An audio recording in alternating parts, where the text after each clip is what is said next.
In today's video we are going to see the beginnings of Jah Shaka, what his childhood was like, who were his influences, where he got the name that represents him and how he started in the world of music and sound systems.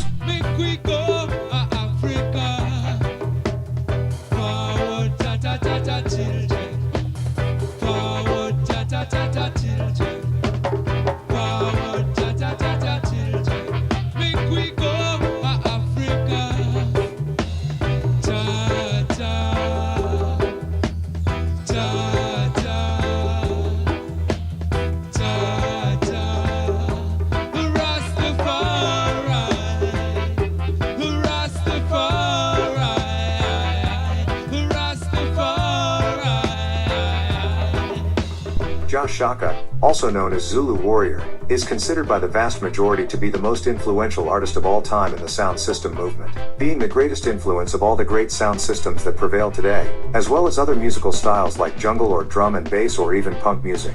There are even people who say that Shaka is the root of all electronic music. My song shall be of Jehovah, my song shall be of the Father, 'cause Jah is my light and my salvation. My song shall be of Jehovah, my song shall be of the Father, 'cause Jah is my light and my salvation. Say what?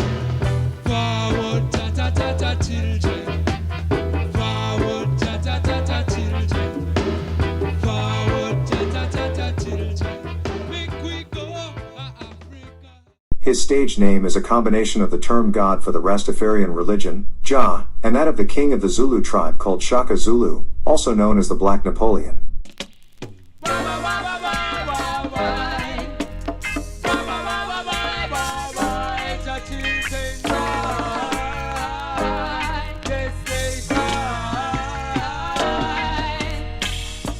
Jah Shaka was one of the most important roots reggae and dub artists of all time. He was a songwriter, musician, singer, mixing engineer, producer, record label owner and operator of his own sound system called Jah Shaka Sound System.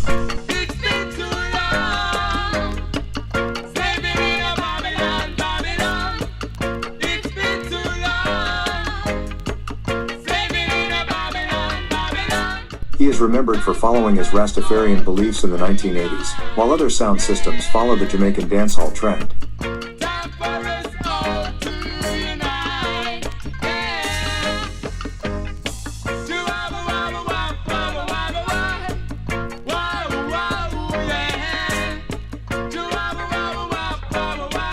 His refusal to engage with these new styles inspired a host of new UK reggae artists and sound systems, such as The Disciples, Iration Steppers, Jah Warrior, Dread and Fred, Conscious Sounds and Abashanti I.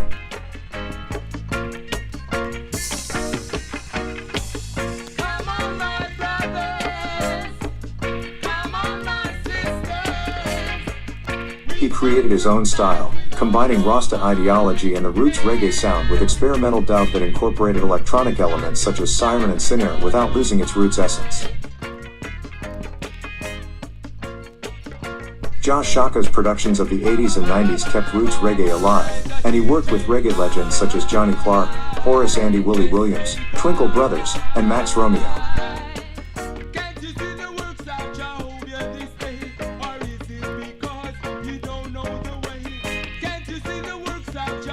Shaka's style was highly influential on UK dub, as well as jungle, drum and bass and other forms of electronic music. Non-reggae artists such as Basement Jaxx and Congo Natty have also cited Jah Shaka as one of their biggest influences in the development of their music.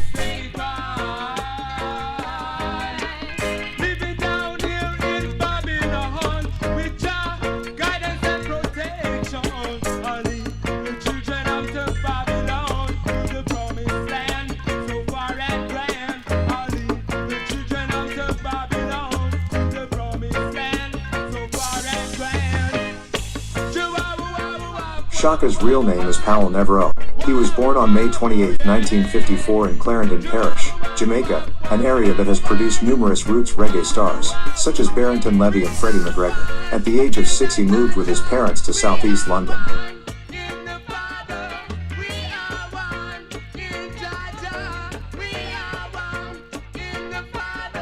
He and his family were part of the so-called Windrush generation, a generation of people who traveled by ship to England from Jamaica as labor to regenerate the country after the Second World War.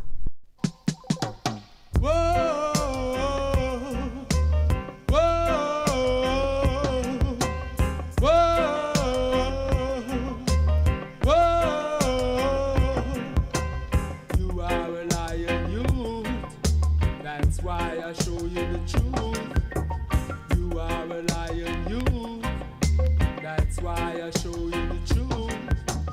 Long, long time we are so. As he himself says, when they arrived in London there was a lot of difficulty with the people arriving from the Caribbean. On the doors of the houses you could read signs that said, "No blacks, no Irish, no dogs." Music was the only thing that kept people together because when people left Africa to go to Jamaica and the Caribbean, they couldn't take material things with them. They took them with what they were wearing. All they could take were their songs and their music where they could keep their memories, their culture, their identity, etc. So, over the years, music served to keep people together. In England in the 50s and 60s, families resorted to organizing house parties, of around 50 to 60 people, as a means of escaping their reality. They were the so-called blues parties.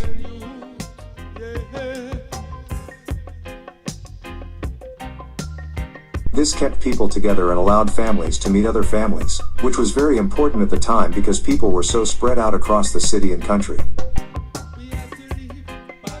They were places where you could listen to music that could not be heard in the clubs of the city, in addition to avoiding suffering the racism that they suffered in order to enter many social or musical places. These types of parties originated in Jamaica, where they were large public outdoor events. However, in Britain it was often too cold and wet to dance outdoors, and families faced discrimination that often made it impossible to rent a space.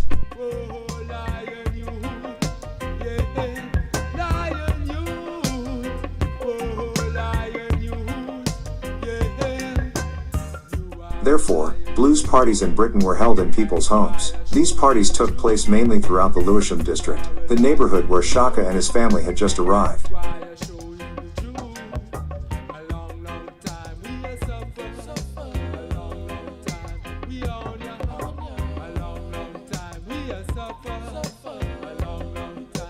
When Jamaicans came to England in those days, the difficulty was even getting a room. Getting a place to live was very difficult, so you had to be very smart and skilled. So hard, oh yeah, tell me so hard when I say you work on your life. So hard, oh yeah, I say we work on work every day. I say we work and we get no pay. I say we work on work every day. I say we work on work every day. I say the drop and up in the ghetto. I say the drop and up in the ghetto. Some can't find no food to eat. Some can't find no way to sleep.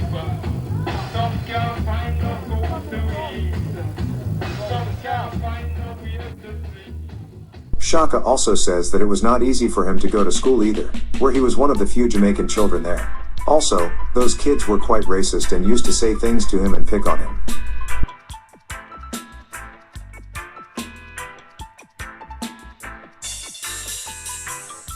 Let your music play all day.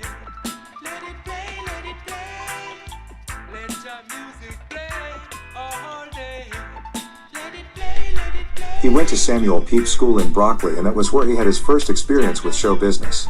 Although the children were not allowed to bring toys to school, Shaka was given a harmonica. He used to carry it in her pocket. One day the teacher saw it and said, "You know you shouldn't have that, but do you know how to play it?" And he said yes. So he stopped class and told Shaka to play it. That was where she had the first idea that she could dedicate herself to entertaining people because at the end of the song the whole class stood up and applauded her.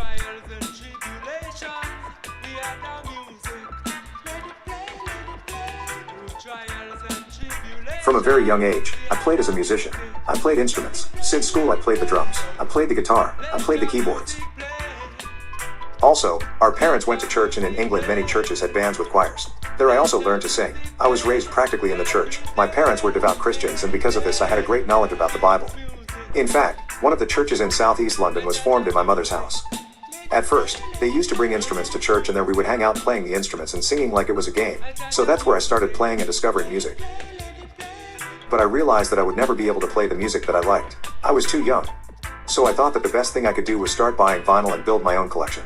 One day some friends came and asked me for my vinyl to play at a party with sound system. They didn't really know how to chain them correctly. So they ended up asking me to go do it myself, and that's how my first experience in the sound system world was.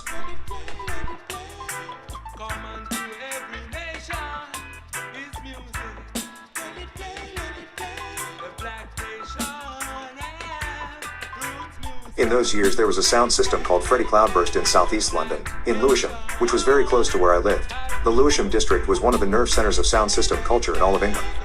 At that time, no children or young people were allowed to touch the equipment. Freddie, a speaker builder, hired him to clean the sound system, keep the amplifiers in good condition, and as a speaker charger. That's how little by little Shaka learned the ins and outs of the sound system world and what he had to do to have his own sound system.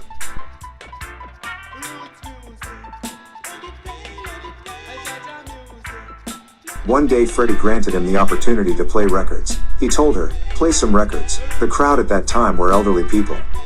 So I had to know what kind of record to play for older people, not for young people. I played songs by Nina Simone, Diana Ross, the group The Temptations, or The Drifters. At that time there was still no Jamaican music as such, so I collected music from the United States just like they did in Jamaica. Having that opportunity with Freddie Cloudburst, it served a purpose. In a short time I would build and have my own sound system.